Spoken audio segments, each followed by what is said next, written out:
Let's take a look at the last drive by the Eagles, especially the last play. The Julian Love interception was a thing of beauty. Now, I don't know how much conscious thought goes into that moment, but the idea that he got 2 feet down and that left foot, and depending upon which angle you look at, it's like, I'm not sure that left foot hit. There's one angle in particular that makes it clear the left foot hit, or it was never going to be clear and obvious that it didn't. That's the standard, remember. That's the one where you see the foot bounce a little bit. You see the toe hit. Different angles, it's like, I don't think the left foot ever hit.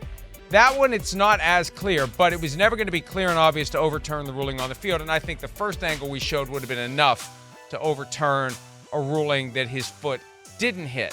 The right foot clearly did. The left foot got caught up with the leg of a teammate. That interception, now, okay, great play. Memorable ending.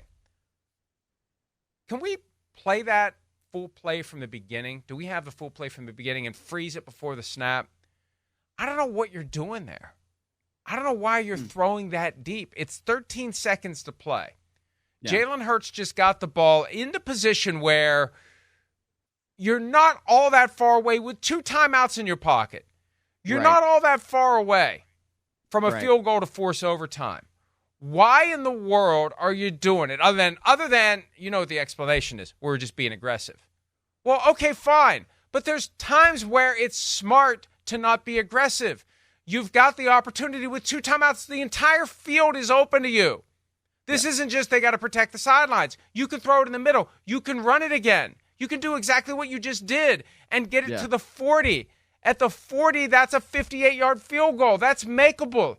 They are not – I don't understand the coaching in that moment. There was so much talk about the defensive coaching of the Eagles. What the hell were they thinking dialing up a deep pass? And I heard somebody after the game say, whoa, Jalen Hurts made a bad decision there. Not if that's what he was told to do.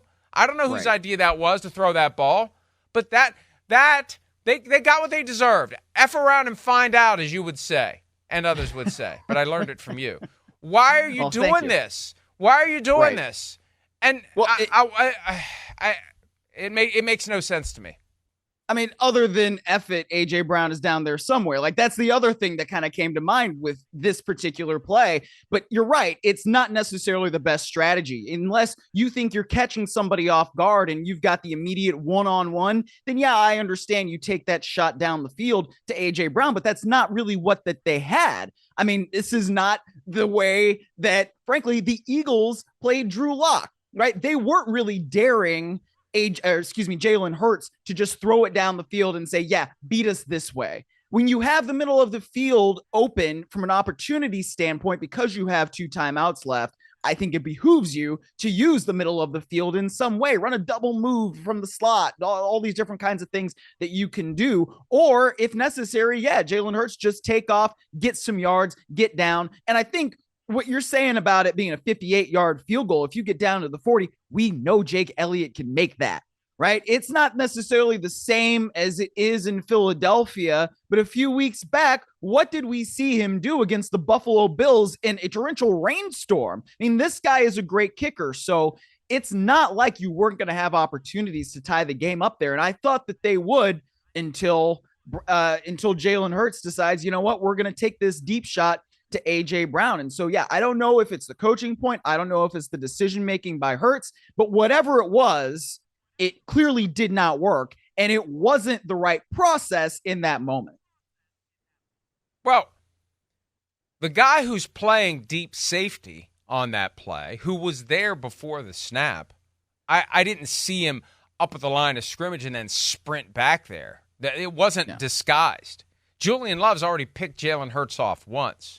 Yes. I'd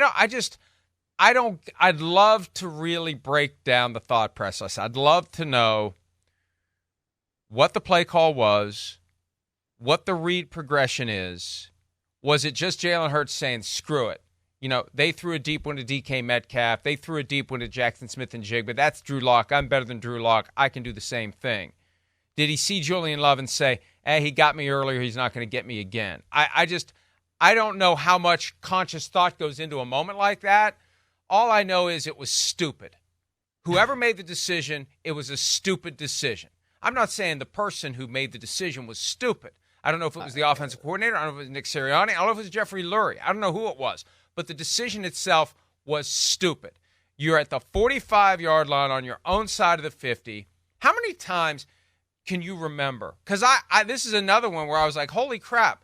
When the Eagles get the ball back and they put the graphic up and you see 3 timeouts for the Eagles, how many times does a team get the ball back that late in a game with 3 timeouts? That's a gift.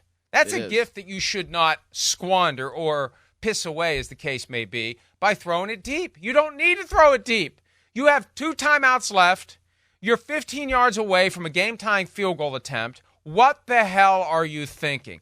I think that one specific decision is going to get lost in, there's a lot of great stuff to focus on. But, man, that was stupid. A stupid decision. Maybe by a very smart person, but a stupid decision to throw that ball. Well, yeah, like I said, it's bad process. And when you think about the type of talent that the Eagles have offensively, whether you're talking about an A.J. Brown, a Dallas Goedert, a Devontae Smith, a DeAndre Swift who can do things out of the backfield. There are so many guys that they could have turned to in that situation when it's going over the middle of the field. And that's something that the Eagles have done well, make plays over the middle of the field. And when you have that flexibility that the 2 timeouts allows for you, that's really what makes it a bad decision in terms of going deep down the sideline. It's not like they needed 4 points. They did not need a touchdown. All they needed was a field goal to prolong that game and keep things going. And I mean, whether you're on the road or not, I like my chances a lot of the time with Jalen Hurts and the rest of that offense. So it's one of those things where, then I know we're going to talk about this too, where Jalen Hurts starts talking about commitment and processes and everybody's got to be all in on the same page. That to me is like, well, where is the disconnect? Is it from the quarterback to the receiver? Is it from the coaching to the quarterback, from the quarterback to the rest of the players on the offense? I don't know, but clearly there is something else that is deeper going on. And maybe that play is just emblematic of it. Let's go there, because I was watching this live on ESPN after the game. They go to the Jalen Hurts press conference already in process, and he's asked a question very specific to the process in the 2-minute offense. But the answer to me, and I assume to you as well, and I think anybody else reasonably watching this, it sweeps more broadly than just a failure of the 2-minute offense, and it's more of an indictment of the current Philadelphia Eagles. Let's have a listen. I've been talking about execution all year. Been on the same page. Everyone been on the same page, and we didn't execute. I don't think we're committed enough.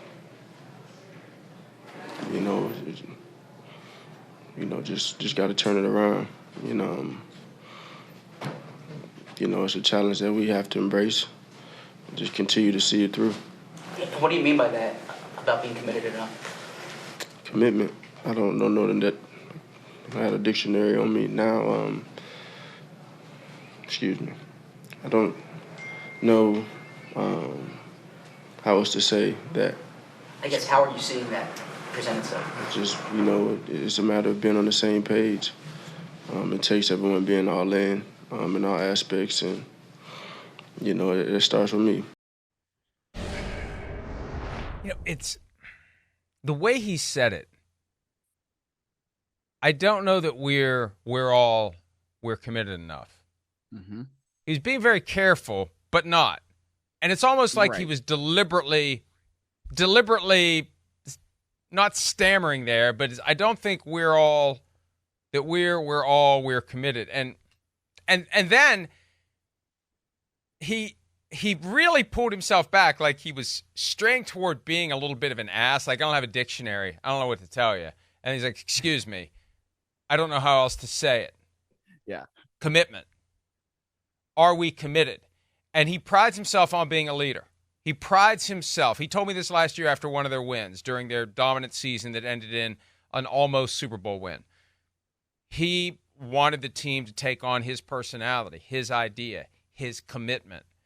And it just feels like maybe this year They're not listening the way they did last year. It's not getting through. Hi, it's Mike Florio. Thanks for watching PFT on YouTube. Hit subscribe for the latest news and analysis from Pro Football Talk.